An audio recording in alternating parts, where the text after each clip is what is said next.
Got a trip coming up, so we're going to be doing some maintenance to the GMC Denali. It's been popping this code for the traction light, and you'll look back in the rearview mirror and see the brake lights aren't working, and it ended up being a code for the brake light switch. So I'm going to show you all how to replace that. It's pretty simple.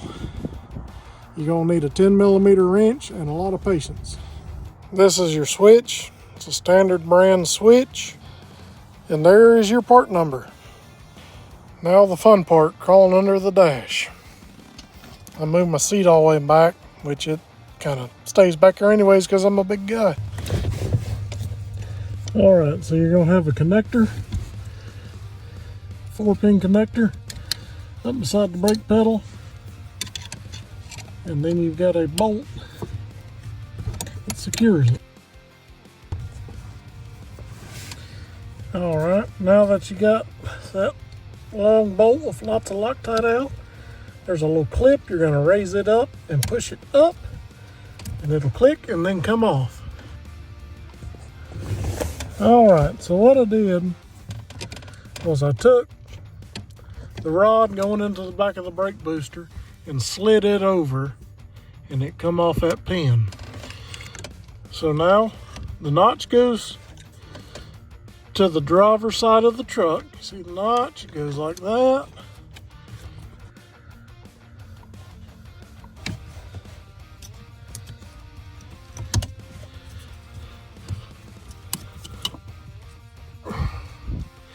Alright, so what I had to do was push the brake pedal forward and got this hole and the hole in the brake booster rod lined up, and it slid right on.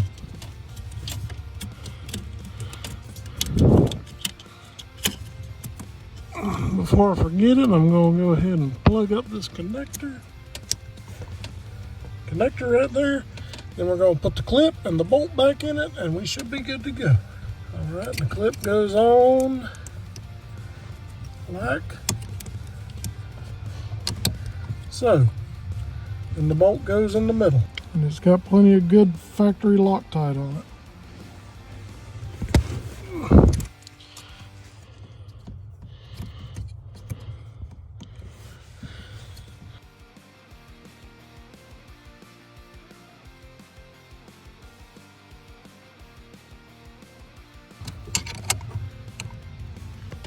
Alright, snug it down.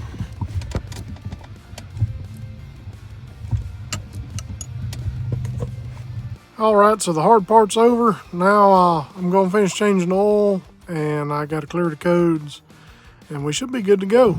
So this is the code I had. It was a C0161 brake switch circuit fault, and it was a stored code. So I'm going to clear the codes and see how it does.